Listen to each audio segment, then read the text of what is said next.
Now, Holly Cairns. Thank you, Chair. And first of all, just to thank all of the witnesses for appearing before us today. Your insights are just essential for us as a committee. Education isn't only a key public service, but it's a vehicle by which we learn how to be part of a larger society, and it should empower us to live independent lives, and that should apply to everyone.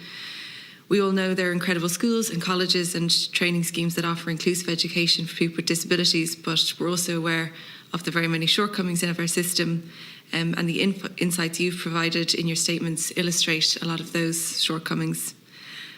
First of all, just to the COPE Foundation, I'd like to thank you for being here and for everything you do. As a Cork TD, I'm very, very aware of the incredible work that COPE does. And Craig, in particular, I just want to thank you for sharing your story with us. And I'm struck by your resilience. And you mention the difference an election can make in your life. And I think you're talking to a room of people who can empathise with that. But I wanted to ask you about the importance of easy to read as a tool to make information in business, public service and other areas more accessible. I just wondered if you could tell us about what easy to read is and how businesses and public bodies can get involved. And for Marion, you discussed the need for a change to the culture of low expectation for people with additional and more complex impairments. And I think we all know that cultural shifts are kind of incredibly important, but take a frustratingly long time to change. And I suppose I'm wondering what specific measures should we be pushing for to help achieve this? And just to draw on a kind of completely different example, but something that's been in public discussion a lot recently is issues around, domestic and gender-based violence. And we know that there's a big cultural shift, and that's a big challenge in terms of how we address that. But then there's really obvious things that can be done by government immediately, like provide the adequate number of refuge spaces for people fleeing domestic violence. There's the two different kind of ways of tackling this and looking at this. And I'm wondering what specific things you feel government could do now. For example, is it quotas in the public service for people with disabilities? Just some of those examples would be great. And then for Down Syndrome Ireland, I wanted to ask Fidelma, if it's okay, I might focus on your previous communications to this committee and its members on issues with progressing disability services for young people. For education to be inclusive and accessible, the individual needs of people must be understood and supported by a range of medical and educational professionals. Your research has highlighted the uncertainty families face and the lack of therapeutic staff. And I think we all hear a lot about that in our constituency offices. I just wondered if you could provide us with an update on the situation as you see it since you wrote to the committee last year. Okay. Now, who wants to take Holly's points? Craig, I suppose, yeah. Okay, Craig. Sorry, Craig is just on a small break there. Oh, he's back. If you like, I can go first and then Craig after me, if that's all right. Yeah, Marion, yeah. Yeah. So thank you, Holly, and nice to see a neighbour in Cork on here today. I suppose asking about how do we change the low expectations and the cultural shifts, and I suppose when we're talking about supporting people with more significant or complex challenges and needs, I'm just wondering that maybe as a government, as this committee, could think about running a media campaign. We all have the radio on in the car and as we're going about our business, or, could we have a TV campaign that we are highlighting people's abilities? And I think we all learn from examples. So, and again, from visual examples, that, there's a short clip on TV or on the radio, I think that would make a big difference. Muted. Sorry, we can hear you now again. Yeah, sorry, it's my connection, I think.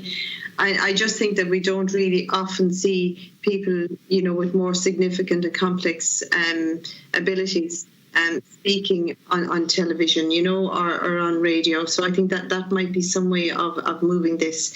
Maybe we could develop an advocacy campaign, dedicate a year where this is promoted through government. And to write about the quotas in public service as well.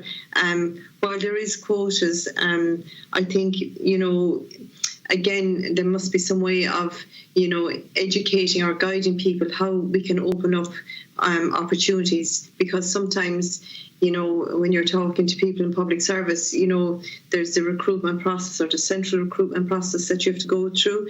And while people, in local offices are, very interested in the whole area of employing somebody, they can be very much dictated by policy or by, decisions elsewhere. And we would have found that now through the HSE. We've been working through several of the hospitals in Cork, and thankfully it's all opening up at the moment, but it's taken almost 3 years to make progress in that area.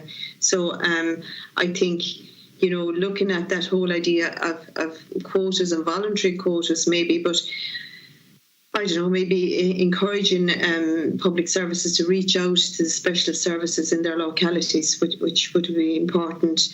And I suppose really, having sound pathways from school, from secondary school, for people, who may not go to third level colleges but would go into post-leaving cert courses or be able to attend ETB courses, going away from the traditional adult services and special services and rehabilitative training that is there, So maybe investing in, new and innovative ways. And I know there's a lot of projects around the country, and the Ability Programme, there's a report being compiled there by Pobble of the findings of the last 3 years. So I think that would make some interesting reading, and talking to Rita and her groups around the country and getting their feedback of, what they've done and set up alternative services. Okay, Fidelma.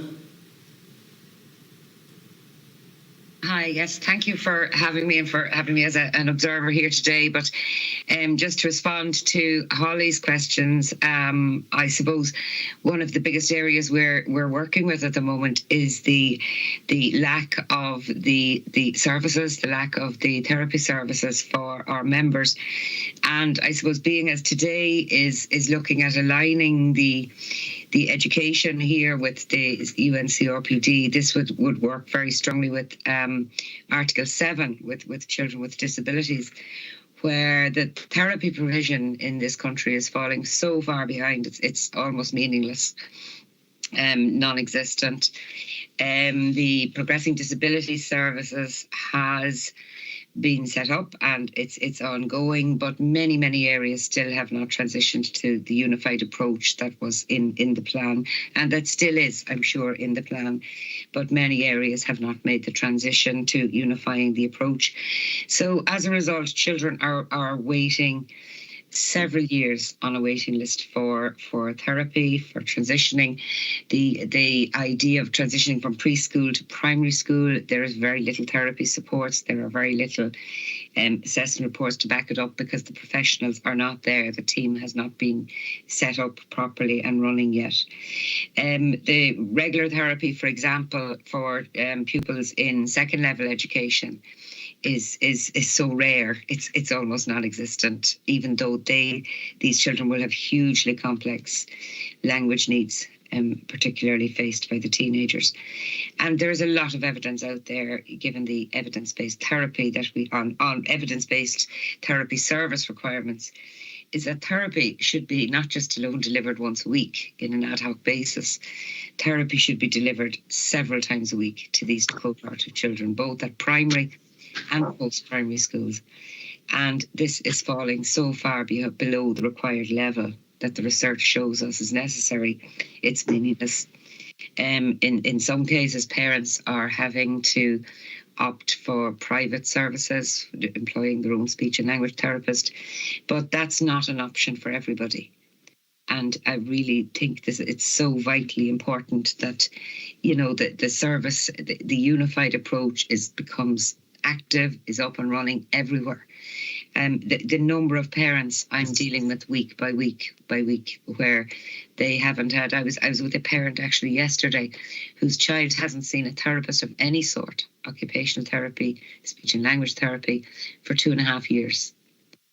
And that parent does not have the option of going privately. So, and that case is duplicated right throughout the country.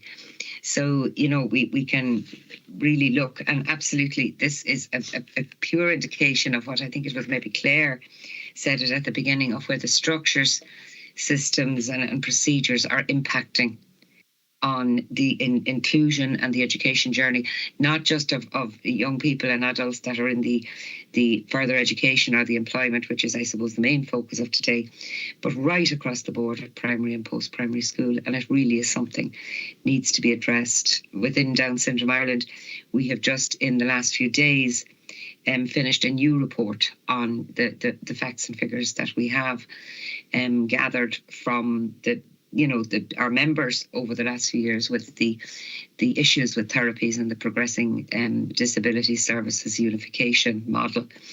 And I would be very happy to share that report with you, Holly, and with anyone else who would like it, as it will give you the most up-to-date figures we have. So thank you. Great. Just thank you for them. I think it'd be great to share that, not just with me, but maybe with the entire committee, because it's something you spoke absolutely. there about, the people you were speaking to yesterday. It's something that I'm speaking to families about in West Cork all the time. They could be waiting 2 years, no services, no speech and language therapy, occupational therapy, physiotherapy, lack of access to special schools on top of that. It's just an absolute disgrace, and I think we need to have a heightened awareness of that on this committee. Thank you. Absolutely. I'm just sorry, I should have said, I would like to acknowledge the committee, the committee we're meeting with here today, who have always engaged with us, over time, and any issues we have raised with them, they have always been more than accepting of them and have responded to us in a very positive way. So just to acknowledge that, and thank you for allowing me here as an observer, anyway, that has all of a sudden become a speaker. But anyway, thank you for having me. Okay. Greg, I cut across you there. Do you want to just to respond to others, Greg? Yeah, perfect. Thank you. We can make decisions if we do understand it. We want to work with hotels to make easy read menus. We want to work with healthcare to make easy read documents, so that people can make decisions about their own healthcare instead of having other people making those big decisions for them. Everything you read these days is very complicated. It doesn't need to be this complicated. Why can't it just be written down in a way that everyone understands? It's all about empowering people to be in charge of their own lives. The government can help with this by supporting the Ability Board to set themselves up so they can be ready for this work. Thank you. Thank you very much, Greg. Again, my apologies.